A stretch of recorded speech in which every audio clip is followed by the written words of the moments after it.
I've really worked at being boring. I mean, I've accomplished it. Thank you very much. You know how much work I put in to be this boring? Yes, exactly. You get it. You get me.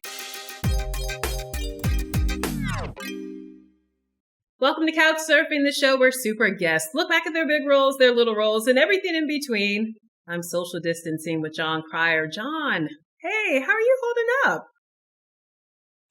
Real good. You ready to surf? Yeah, let's do this thing. Come on. All right. Oh, my goodness. Oh, yep. This is No Small Affair with Demi Moore. And it was interesting because before the shoot, it was incredibly important to her. She was playing a singer, and so she laid down a lot of the tracks. And she was actually pretty good. But the problem was they needed somebody to be spectacular. So they ended up replacing her voice, and she had worked really hard on it. So I remember her being very frustrated about that. Well, you've got Demi on the mind, so I have to ask you, she revealed in her book that you two were together in the biblical sense. Yes. While shooting this. We were both just starting out, and, we were kind of both looking for, a friend and an ally, and we kind of fell for each other, or at least I fell for her. She sort of revealed in her book that it was a little less important to her than it was to me, because she thought that she had taken my virginity and she felt bad. And so it was funny because I was on Twitter one morning, and then this headline comes up. It says, Demi Moore took Jon Cryer's virginity. I was like, oh my goodness. I tweeted a little later saying, while I could understand she would have the impression from my level of skill at the time that I had never done that before. But actually, I had lost my virginity in high school. But now she is unburdened. Well, she wasn't your first, and she wasn't your last. Ready to keep surfing? Yes, let's keep surfing. Let's find other sexual dalliances of mine. Sure.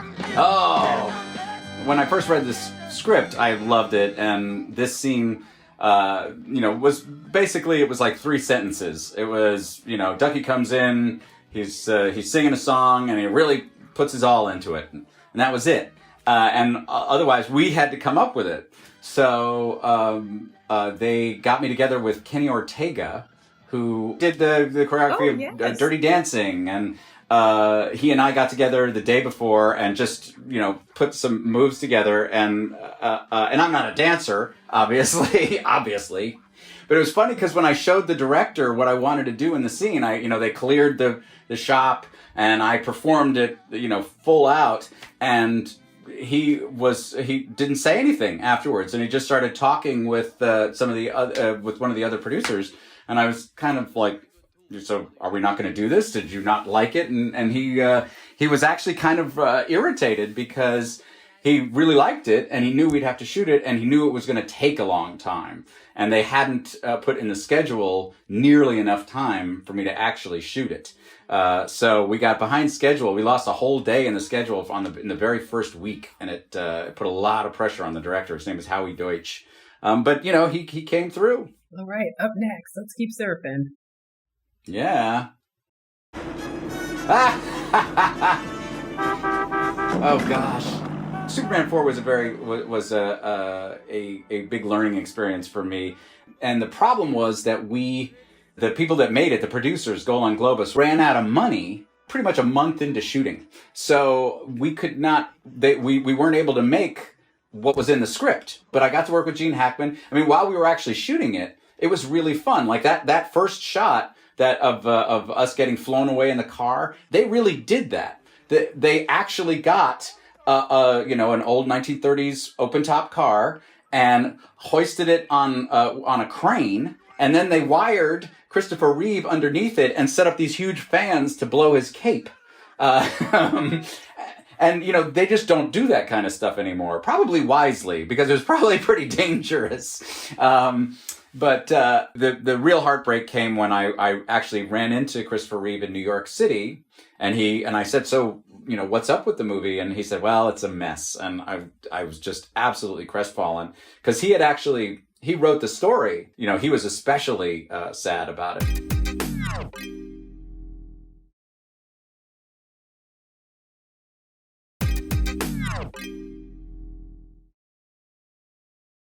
Welcome back to Couch Surfing. I'm still here with Jon Cryer. Jon, shall we continue?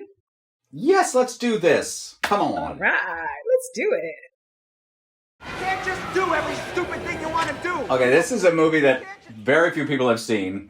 It was loosely based on a thing that had happened to me, where a friend of mine had, out of nowhere, heard a rumor that an old friend of ours, a mutual friend of ours, was homeless and living in Central Park, and we sort of used that as an excuse to get him out of work and go look for the guy.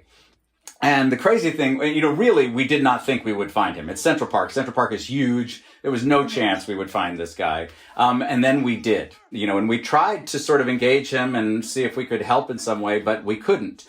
And we shot it out in Coney Island because there was another incident with the same friend where he and I had gone out to Coney Island on a winter day because he wanted to ride the rides, and I thought I'm pretty sure it's closed. And we got out there and it was closed. But I had left a note at the time for my girlfriend saying, "Went to Coney Island on a mission from God. Be back by 5." And that's where the title of the movie came from. All right, let's keep surfing. Up next.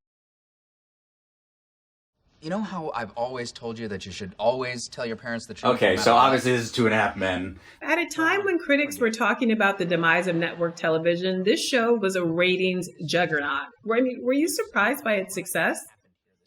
Yes. Yeah, I was. We had a lot of things going for us. That and the fact that Charlie and I just hit it off. We had a great first few years on that show. It was incredibly smooth. We had a lovely time. It was working really well. I think, as what happens, with a lot of people who are dealing with substance issues, he was sober when we started. He was very proud of his sobriety. But then after his marriage to Denise Richards collapsed, I think he started using again. And at first he could handle it, and he was still incredibly professional and still lovely, by the way, to everybody on the set. But you could just see that stuff was wearing on him. What was it like for you to be in the middle of Charlie's implosion as it played out before the world? Oh gosh, it was it was crazy because it became one of the first internet storms, and there's all that plus the fact that all of our jobs are tied into this guy, and we're all his friends. It was very, very strange, and the aspects of it I just absolutely hated. But I'm grateful for the years that were great. Up next.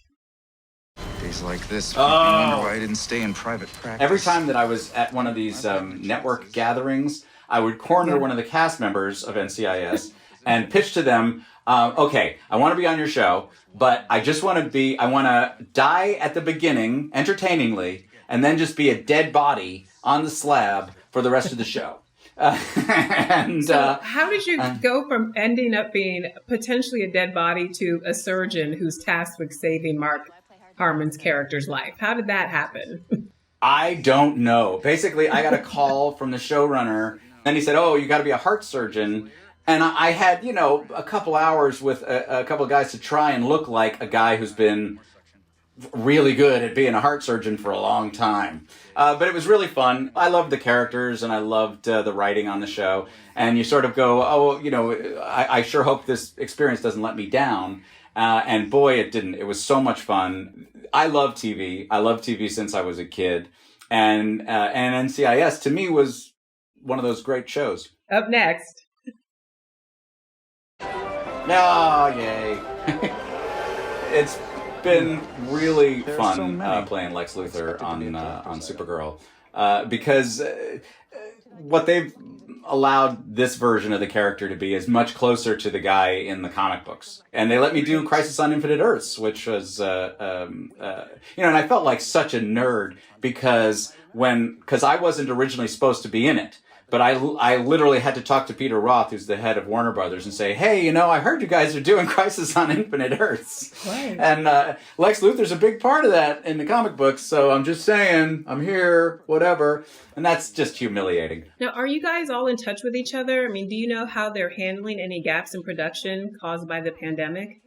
Oh, yes. As a matter of fact, yeah, the Supergirl folks have talked to me because we couldn't shoot our last episode. We had shot some of the last episode, and they're going to use some of that footage, but they're writing a whole bunch of new stuff around it, which is interesting because the way that my character was thwarted now doesn't happen anymore.